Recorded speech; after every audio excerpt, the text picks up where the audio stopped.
Татар халкы дөньяга таралган, әмма кайда гына яшәсәк тә хәзер без бер-беребез белән аралашу мөмкинлегенә ия. Шул ук вакытта узган гасырларда гыйбрәтле язмышлар да күңелләргә тыңгылык бирмәй. Татарстанның Апас районы Урта Балтай авылында туып үскән, Кытайда фани дөньядан бакый дөньяга күчкән Мөхәммәд Шакир хәзрәтнең балалары Казанда очрашты.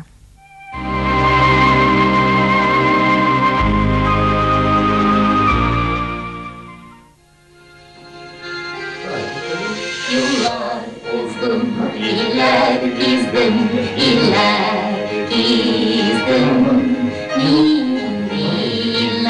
nindi iller görmedim. Yıllar uzun, iller gizip, mindik seni özledim. Халык язмыштан узмыш юктыр дип юкка гына әйтмидер. Нәкъ менә язмыш аларга күрәсең ничә еллардан соң гына очрашырга насыйп иткән. Башка дөньяда яшәгән кеше, Кытай дөньясында, без бу дөньяда килеп уйламаган җирдән мен инде әле ялгыз үстем. Балалар йортында бер нинди туган юк, әти юк. Хәлем ничек дип сораучы юк. 8 яшьтән казак балалар белән зур балалар кыйнылар, тиртәләр, җыгалар. Яхшы укыйм, бишкәгенә, инем Хайдарда.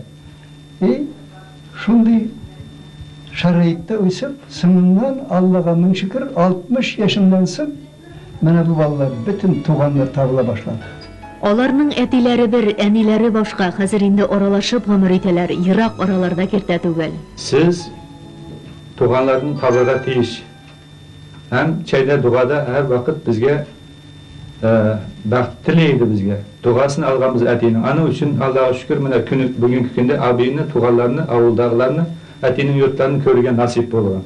Менә икенче тапкыр яна, өченче тапкыр яна күреп ятабыз. Булган бик күп шөкер әтәм. Иске гамәл. Әтиләре Мөхәммәд Шакир Минхаҗ улы Татарстанның Апас районы Урта Балтай авылы имамы була. Бабалары да дин әһле, Коръән хафиз, ишан дип йөрткәннәр. Авылда мәдрәсә, мәчет биналары төзеткән. Мөхәммәд Шакир хәзрәт Каһирәдә белем алган.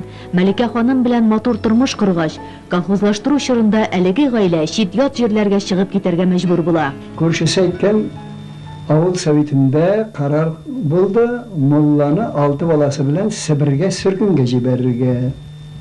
Шул төнне мискин әти вакыт ягын алып, капчыгын җилкәсенә асып, чыгып китә авылдан. Хәзрәт беренче Үзбәкстанда гомер итсә, оннан исә Кытайның Иремче каласына барып урнаша. Андагы мәчеттә имамлык итә. Мәликә ханым 5 баласы белән Үзбәкстанда яшәп кала. Улларының күңел хатирәсе. 57 елда, 25 елдан соң әти килде. Бер Кытай делегациясы белән бергә чыгып, әти башта авылга килгән. Дөрес ул вакытларда Мөхәммәд Шакир хәзрәтнең Иремчедә башка гаиләсе 7 баласы булган. Еллар үткән, аларга инде әтиләрен күрергә насыйп булмаган. Ислам Шакиров әти-әнисенең ачы язмышын тәфсилләп язып, китап итеп бастырып та чыгара. Әлеге нәселнең узган юлы хакында фильмны төшерерлек. Ислам Мөхәммәд Шакир улы үзе 40 ел Самарканда мөгаллимлек иткән. Соңыннан хатыны Өмме Гөлсем белән 1980 елда Казанга кайтканнар. Нәсел җепләре дөньяга таралган. Соңгы елларда балалар бер-берсен эзләргә керешә. Рауза ханым белән Мәслих Вәлиләр Төркиянең Измир каласында гомер итәләр. Җай чыккан саен әтиләре урында калган ислам абыйлары янына кунакка кайталар. 23 yaşında bir malayımız var Ashat. Hazır Avustralya'da okuyor. O da Tatarca söyləşə, Tatarca müzikler yazıyor. Biz ruhsat vermedik Tatarcasını unuturğa. Әти-әни de bizge ruhsat vermegen idi. Рауза ханым танылган табибе, Мәслих әфәнде музыкант буларак билгеле. Халкыбыз моңнарын яңгыраталар. Төркиядә узган һәр чарада да диярлек, аларны чыратырга мөмкин.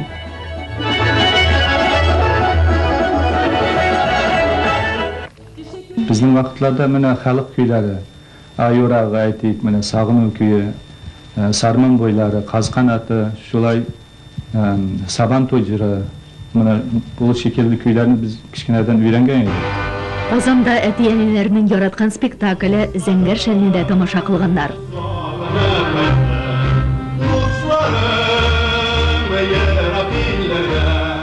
Әнем айтар еді, бұл бір татар театрдан келген бір жыр деп айтар еді. Мен аны білмес едім зәңгәр шалды болғанını. Кеше естім. Havalarda yıldız, sularda konuduz, Azizeke bağlıdız. Yılama, kaldırmam seni yalğız.